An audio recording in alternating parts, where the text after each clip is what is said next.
All right, tutorial time. What is going on, guys? It has been a minute since I've actually made one of these. It is so good to see you guys again. Today, I thought what I would do is I would share with you guys what I've been doing for the past couple of months to get the sharpest images that I possibly can onto Instagram. I'm pretty sure the rest of you are with me when you think that Instagram is a hot dumpster fire, but this is where we put all of our photos, and I work really hard on mine, like I'm sure that you do, and you want them to look as sharp and as sexy as you possibly can. So let's jump on into Lightroom, and I'm gonna show you what I've been doing. Okay, so the first thing that I usually do when I'm editing a photo is to make sure that it is cropped in 4:5. What that does is it gives you the most real estate in Instagram so that it's as big as it can possibly be. I do know that they're going to try to release taller photos, but they're not doing that right now. So for right now, 4:5 is as big as you can take it. Once you've got it all cropped, you've edited your photos, the last thing I like to do is come in and sharpen for the subject.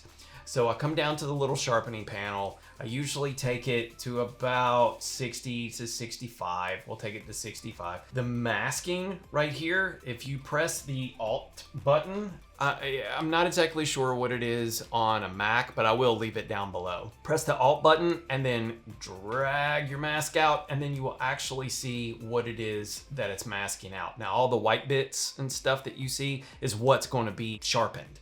So we'll take it out, kind of sharpen it for there. My buddy's right here. Now, the detail is usually the tiny little bits of the detail that's in the photo. Usually I like to kind of keep it at about 25. Sometimes I'll kind of move it around a little bit, but be careful with this. The detail is all the fine detail. If you crank that up, it's just gonna make it really noisy and it's gonna look like crap. Now, the radius is that line that kind of goes around like your subject. You wanna keep it really small or make it really big, so there is a fine line. So if you over sharpen an image and you kind of get that glow that's around your subject, or you know, that odd halo, you can kind of adjust it with this, but again, with sharpening, you don't want to overdo it. So now that that is done and I've kind of sharpened it to where I really kind of want it, you can take a look at it. We'll zoom in here and then we'll turn it off, and you can see how it's a little blurry here, and then we'll turn it back on and you can see how it's sharpening it up. So I've kind of done what it is that I wanted to do. Go over here to the library, we'll go to the export settings, and now I have already created a preset for this, but I'll walk you through what it is that I'm doing. Find a folder, save your image in whatever folder you want to on your computer, come down to the imaging size, and then you're gonna check width and height and don't enlarge. And then right here at the width and the height, so what we'll do is 2160, and then we'll come over here and we'll turn this into 2700. So the reason why I'm doing this aspect ratio is because Instagram's native ratio is 1080 by 1350. So if you double that and then they compress it, it's going to be sharper that way. It's just like if you were going to be compressing 6K footage into 4K footage, it's still really sharp. It looks perfect.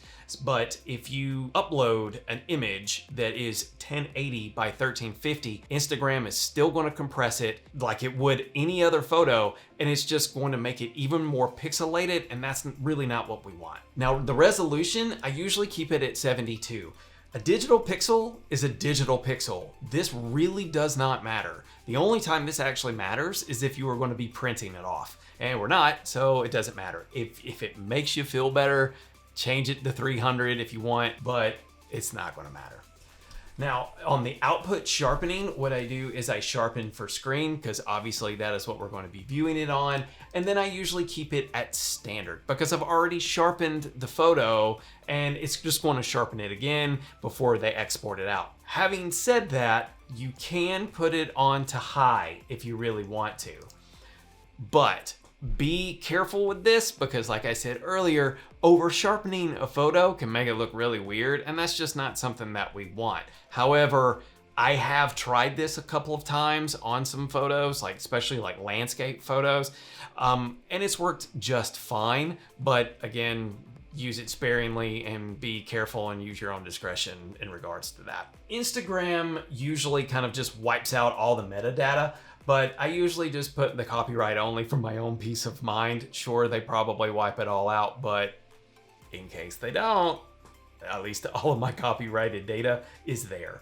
And then at the end, you just press the add button and you can create a IG preset, and then you don't ever have to do this again. And then you press export and you're done. We'll just save it out. Okay, so now that I have it out of Lightroom like I want it, what I gotta do is get it onto my phone and then get it onto Instagram. Now I don't have an iPhone, so I can't just airdrop it. So what I will do is I will upload it to Google Drive, go to the app on my phone, and then download it from there so that I can upload it onto Instagram.